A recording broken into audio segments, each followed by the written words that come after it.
Salam uşaqlar. Bugün biz sizlə Azərbaycan filmlərini tanımağa çalışacağıq. Onların musiqilərindən, yəni soundtracklərindən. Hazırıq? Bəli. Sıra-sıra yarışırıq. Hər sıra üçün ayrıca musiqi səsləndirəcəm və həmin musiqini, həmin sıra tapsa ona bir xal yazılacaq. Əgər tapmasa digər sıralara da müraciət eləyəcəm.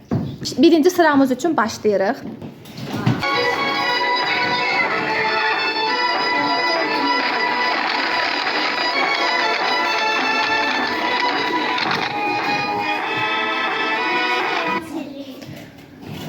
Cevabınız? Bir Galanın Sirri doğru cevaptır. Ne kadar enişler yokuşlar oldu, hayatımı ebedi çırağban eden. İkinci sıra için səslənir. Yetiren yoldu. Çok dağlar bilir biz kurtarmaz saymak bir. Qərib cinlər diyarında. Üçüncü sıra için səslənir. Cadolum yer basmayıp geriye. Var varyantı. Dədə Qorqud filmi. Devam edelim. Birinci sıra için.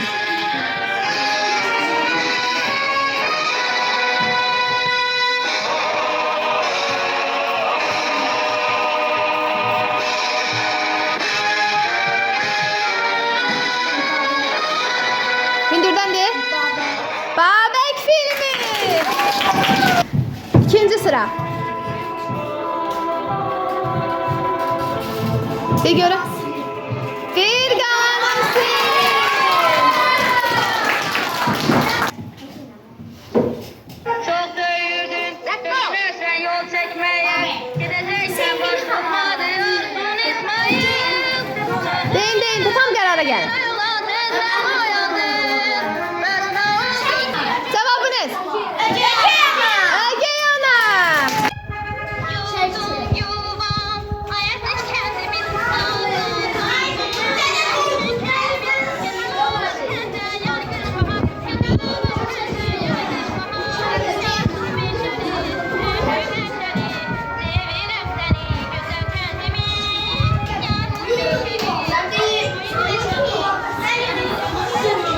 Birinci sıranın cevabı. Ege Hanım.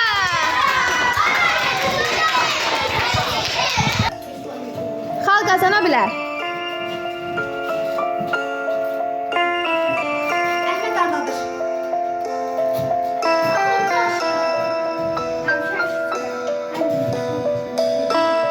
Tam qərara gəlin cavab verin.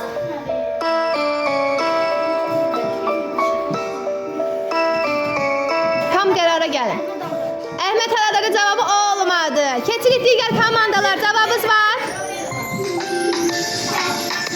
Dile geldi tüfekler. Anamızın Şəhidli törə. Birinci qrup.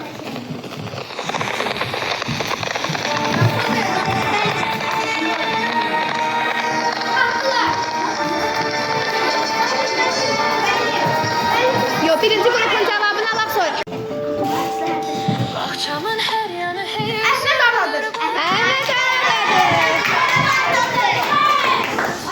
Üçüncü qrup, baxın. Diqqətli olun.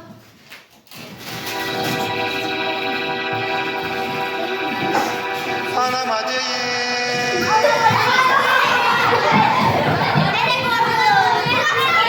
Olmadı.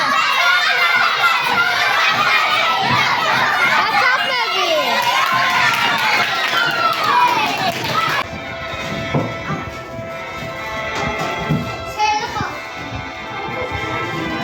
İkinci qrup məsləhətləşin.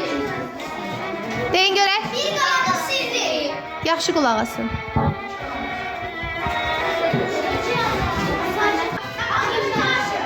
Axırıncı aşırım siz. Axırıncı aşırım düz cavabdır.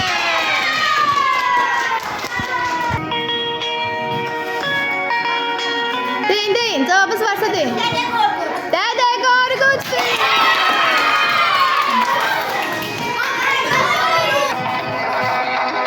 Axıra qədər qulaq yazsın, sonra cavab verin. Hazine taş kaş ola, göz kamaşa çaş kaş ola. Adam bakar. Uşaqlar, Qərib Cinlər Diyarında. İkinci qrup.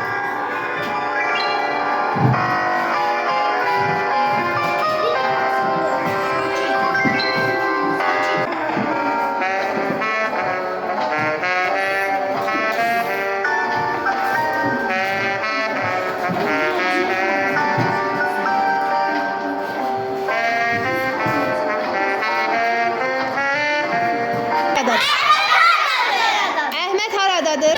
Əhməd haradadır? Bu sefer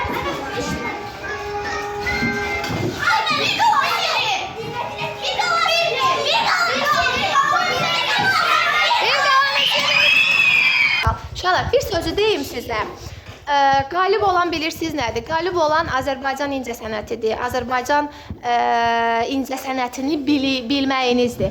Yəni mənim bu tapşırığı sizə verməkdə məqsədim o idi ki, siz filmlərimizi izləyəsiniz. Filmlərimizdən məlumatlı olasınız. Çünki Azərbaycan filmləri sizə filmin başlanğıcından sonuna qədər tam-tamına həyatı, yaşamağı, ibrəti, ədəb ərkanı, tariximizi, mədəniyyətimizin nə gözəl, zəngin olduğunu sizə, vətənimizin gözəl olduğunu sizə başa salır. Ona görə də Azərbaycan filmlərini hər daimə izləyək, Azərbaycan filmlərindən həmişə xəbərimiz olsun. Yəni, mən belə deyim də, filmlərimizi öyrəndiyiniz üçün hamınızı təbrik eləyirəm. Sağ olun.